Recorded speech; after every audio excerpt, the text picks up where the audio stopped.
ప్రభునందు ప్రియమైన దేవుడు బిడ్డలారా, ఈరోజు మేము కాకినాడలోనే ఉన్నాం. స్వస్థతలు జరుగుతున్నాయని అమ్మ తేజ గారు యూట్యూబ్ ద్వారా పిలుపునివ్వడం బట్టి మేము ఆ కుష్ఠరోగిని తీసుకుని వచ్చాము. అయితే ఆ కుష్ఠరోగిని మేము స్టేజ్ మీద తీసుకెళ్ళేసరికి నన్ను వాలంటీర్లు బయట ఈడ్చేశారు. ఈడ్చడమే కాకుండా వాస్తవానికి మా అబ్బాయిని కూడా పేరు పట్టుకుని పైకి లేపేసి అత్యంత కిరాతకంగా ప్రవర్తించారు. మరి ఒక సేవకుడుగా నేను అడిగిన దానికి సమాధానం చెప్పలేక మరి రౌడీలు అనుకోవాలి, లేకపోతే ఏమనుకోవాలో తెలియదు. మరి మాకు వార్నింగ్లు ఇవ్వడం, తర్వాత మమ్మల్ని చంపేస్తానడం, ఇలాంటి భయంకరమైనటువంటి పరిస్థితులు మేము నెలకొన్నాం కనుక ప్రియ సోదరులారా గమనించండి. మరి ఇలాంటి భయంకరమైనటువంటి ఈ యొక్క మోసపూరితమైనటువంటి యొక్క పరిచర్య మరి తొందరలోనే చాలామంది గమనించి వీళ్ళు చేస్తున్నటువంటి అక్రమాలు గమనించి వాళ్ళని ఎదుర్కొంటారని క్రైస్తవ జనాంగానికి పిలుపునిస్తున్నాను. కొన్ని రోజులకి సత్యము కూడా కనుమరుగైపోయే పరిస్థితి వస్తుంది. బైబిల్ కూడా చదవరక, బైబిల్ చదవకుండా ఇలాంటి గారడి వాళ్ళ యొక్క మాయలో పడిపోతారు కనుక క్రైస్తవ జనాంగమా దయచేసి మీరు మరి ఇలాంటి వాళ్ళని మరి మీరు కనిపెట్టి మీ ఆత్మల విషయమే జాగ్రత్త పడవలసిందిగా కోరుచున్నాం. అలా కాకుండా పోలీస్ కంప్లైంట్ కూడా ఇచ్చారు. పోలీసులు కూడా వచ్చి మాకు వార్నింగ్ ఇచ్చారు. బైబిల్ పేరట మీ అందరికీ నాకు నమస్కారాలు. భారతీయులారా, ఈరోజు మీ ముందుకు రావడానికి ముఖ్య ఉద్దేశం ఏంటంటే, రీసెంట్గా ఒక వీడియో యూట్యూబ్లో నేను వీక్షించాను, చూశాను. వాళ్ళు పాస్టర్స్ ఎవరో నాకైతే అంత ఐడియా లేదు. వారిని ఎప్పుడు కూడా నేను సోషల్ మీడియాలో అయితే నేను చూడలేదు. వాళ్ళు మాట్లాడుతున్నారు, కాకినాడలో అమ్మ తేజ గారు మీటింగ్ జరిగింది. మరి అమ్మ తేజ గారు కూడా కాకినాడలో జరిగినటువంటి మీటింగ్ బహుశా సోషల్ మీడియాలో పెట్టలేదేమో, టైం పెట్టిద్దేమో. నాకు తెలిసినంత వరకు పెట్టకుండా ఉండరు, పెడతారు ఖచ్చితంగా. విజయప్రసాద్ రెడ్డి అన్న గారు, అదేవిధంగా అమ్మ తేజ గారు కూడా ఇద్దరు కలవడం జరిగిందని అమ్మ తేజ గారు కూడా ఒక వీడియో పెట్టారు. సహోదర భావంతో ఇద్దరు కలిసి కూడా చక్కగా మాట్లాడుకొని కలిశారని కూడా అమ్మ తేజ గారు వీడియోలో చెప్పారు. అయితే ఇక్కడ నేను ఎందుకు మీ ముందుకు రావడానికి ముఖ్య ఉద్దేశం ఏంటి అంటే, మరి పాస్టర్సే అనుకుంటున్నాను నేను, దాదాపు 99% వాళ్ళు అక్కడ నుండి వచ్చారు, యాడ్ నుండి వచ్చారు తెలియదు. కుష్ఠరోగిని తీసుకొచ్చారంట. కుష్ఠరోగిని తీసుకొచ్చి డయాస్ మీదకి ఎక్కి స్టేజ్ మీదకి ఎక్కారంట. ఎక్కగానే అమ్మ తేజ గారి వాలంటీర్స్ వచ్చి అతన్ని తీసుకొచ్చిన వ్యక్తిని వాళ్ళు చెప్పడం ఎలా చెప్తారంటే, అతన్ని కూడా ఈడ్చుకుని బయటపడేశారని చెప్పి వాళ్ళ కొడుకునంట పీక పట్టుకుని పైకి లేపారంట. ఎంత దారుణంగా మాట్లాడుతున్నారండి, అంత దారుణంగా మాట్లాడుతున్నారు. అంత కిరాతకంగా ఎవడేం చేస్తాడో మనిషి. అది దైవ మార్గంలో ఉన్నటువంటి వాలంటీర్స్ బయటికి లాక్కుని వెళ్ళడం, పీకి పట్టుకుని పైకి లేపారంట, అసభ్యకరంగా మాట్లాడారంట, కేసు పెడతామన్నారంట. వాళ్ళు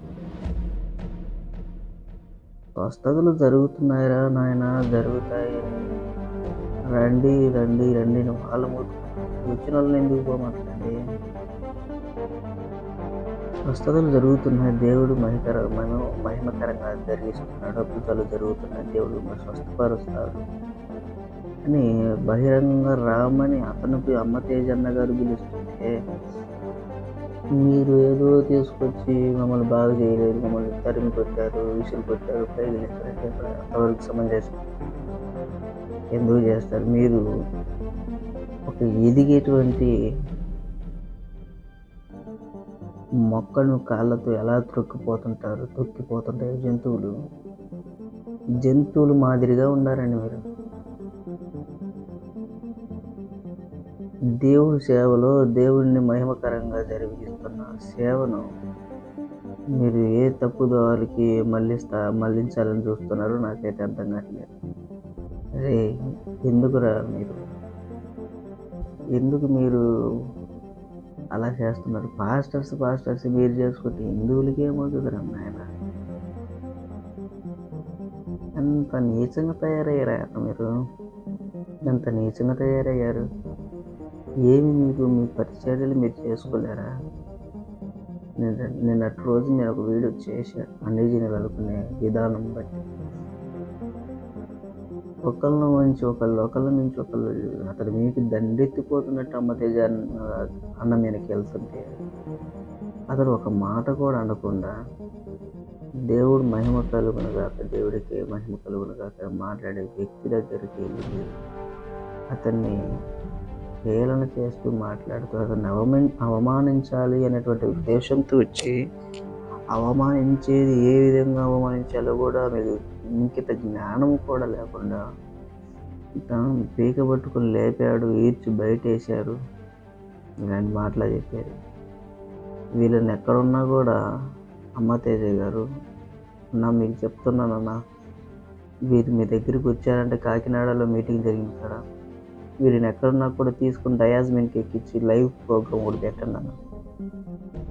ఈ ఎదవలు కూటికి గుడ్డకు గతి లేక, దేవుడు పిలుపు లేక రోడ్ల మీదకి వచ్చి అడకదింగే వాళ్ళు వీళ్ళు.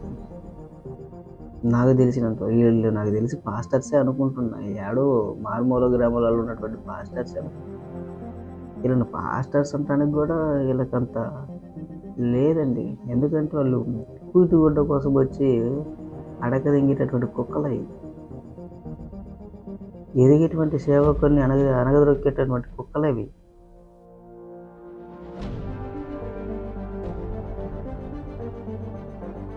ఇలాంటి కుక్కలకి ఏం చెప్పాలో, ఎలా చెప్పాలో, ఏ విధంగా చెప్తే అర్థమైద్దో.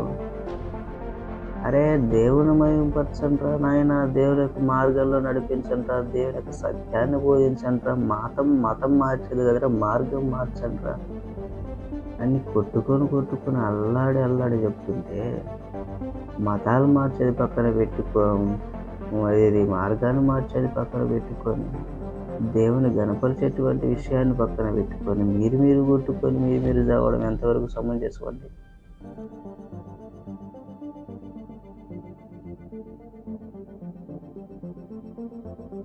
ఇలాంటి నేను ముఖ్యంగా చెప్తున్నానండి, ఇలాంటి బోధనలు ఎవరు కూడా వినకండి.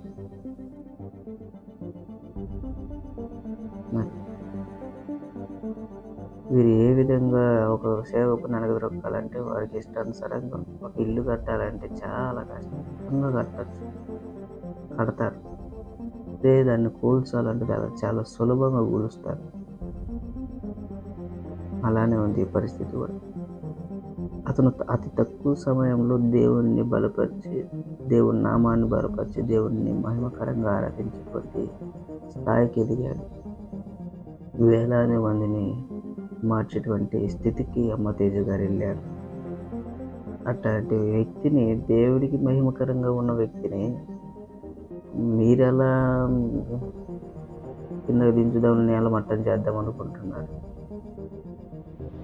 ముఖ్య గమనికండి, మీ అందరికీ కూడా ఇలాంటి వ్యక్తులు మీరు ఎప్పుడు కూడా నమ్మకండి. ఇలాంటి వ్యక్తులు చాలా విధంగా చెప్తారు. నాకు ఇంకా పీక కోసారు, చేతులు నరికారు, కాళ్ళు నరికారు, అటువంటి విషయాలు కూడా చెప్తారు కట్లు కట్టుకొని. కాబట్టి ముఖ్య గమనిక ఏంటంటే, ఇలాంటి వ్యక్తులు నమ్మకండి. ఇలాంటి ఎన్ని వ్యాఖ్యలు వచ్చినా కూడా మీరందరూ కూడా